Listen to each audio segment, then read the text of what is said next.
I'm Christina Whittington, and this is my book review of Daughters of Chivalry, The Forgotten Princesses of King Edward Longshanks by Kelsey Wilson Lee. And I chose this book because I didn't know a lot about this era and wanted to learn more. It's about the late 13th, early 14th century England.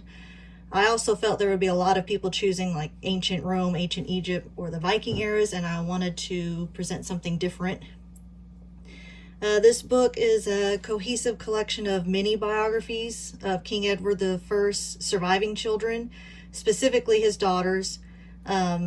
Since Edward II grew up with them, his life is sort of outlined in part, but the focus is really on the daughters, Eleanor, Joanna, Margaret, Mary, and Elizabeth.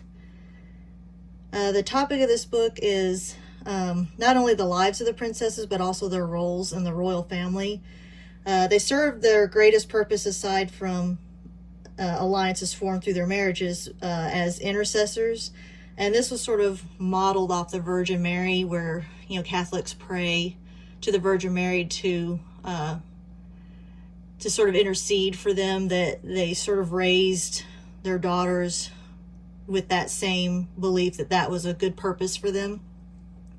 But as young as 10 or 12, they were going to the king on behalf of others for everything from increasing titles and holdings to being pardoned for crimes like murder. So they tended to have a lot more pull, it seemed, than the men in that respect, because they could expect it from the men, but if the woman wanted to say, hey, maybe you should think about this, they tended to take it to heart because it meant a lot more for them to actually step up that way. Some of the more interesting things I liked about their lives was that rather than having one central location for court, this court was itinerant. So the purpose was to be seen and sort of showing off the money and power of the court, and spending time at religious sites, praying and seeing relics and giving alms. And intercession, as I mentioned before with the girls, was important for everybody. So they believed going to these different locations and having these religious figures pray with them was important. But I really thought it was interesting that, unlike the sort of Tudor era and beyond, where they had like one court, the court was just sort of mobile all the time.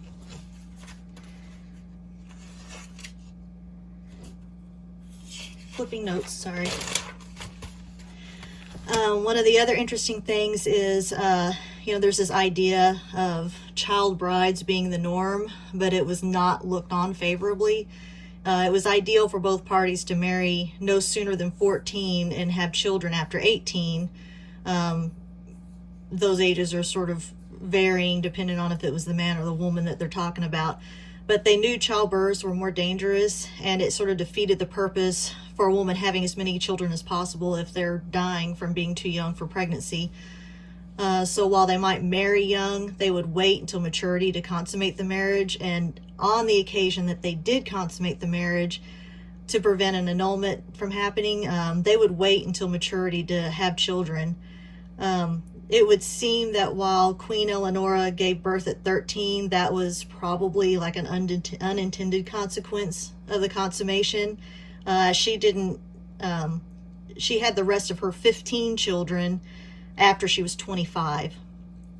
So the other third interesting fact was, while this book was focused on the princesses, I can't help but speak about Edward II and some of the poor choices he made. He had blatant favoritism, and one in particular was of a man named Piers Gaveston.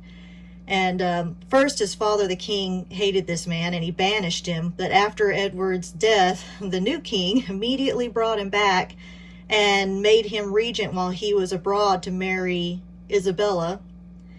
Upon returning, he didn't introduce his bride to England. He just sort of rushed ahead of her and embraced Piers and left her standing at the dock. And then he had taken an earldom meant for one of his younger brothers and gave it to Piers. So he's basically taken an inheritance away from one of his siblings. And he sort of tolerated peers speaking poorly about everyone, including his own nieces and nephews, which sort of besmirched his sister's memory, the way he had worded it, and he just sort of tolerated it. Then the worst part was at his coronation, he gave peers the honor of walking directly in front of him, holding the crown and wearing purple, which was a big no-no for anyone that was not the king to wear purple at the coronation. And he gave him the honor of affixing one of his spurs during the coronation ceremony. And then he picked up the curtana, which was this sort of mythical sword that they had, they believed belonged to King Arthur, and let him walk out with it. And then the other nobles, they were so mad, one of them had to be restrained inside the church. And then if all that wasn't bad enough, he allowed peers to sort of manage the feast, and the food was hours upon arriving, and it was inedible when it finally arrived. And he also displayed these new tapestries in the hall with his coat of arms entwined not with his new bride's coat of arms, but with Piers. So I'm actually really surprised this Piers Gaveston lasted 5 years before they finally had him executed. And then the most interesting fact I learned was that while the children remained stationary in the nursery during their parents' travel, by the age of 8, they were expected to maintain their own households and travel with their, like, in their own circuit. They may have periodically met up with their family households, usually not all at the same time, but they spent most of the time on their own. They had their own wardrobe account, tailor, cooks, chaplain, falconers, security, entertainers. I mean, everything that a royal household would need, they were expected to maintain by the time they were 8. Even Mary, who had joined the convent when she was 6 years old, at one point she was traveling with 24 horses, each with their own groom, which was definitely uncommon for a nun. Flipping pages again.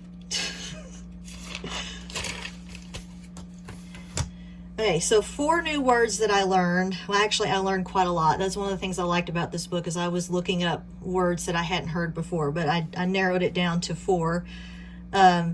Usury, which is the illegal action of or practice of lending money at unreasonably high rates of interest.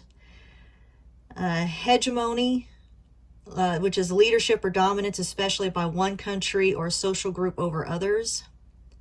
Cortege, I'm not sure I'm pronouncing that correctly. It's a solemn procession, especially for a funeral.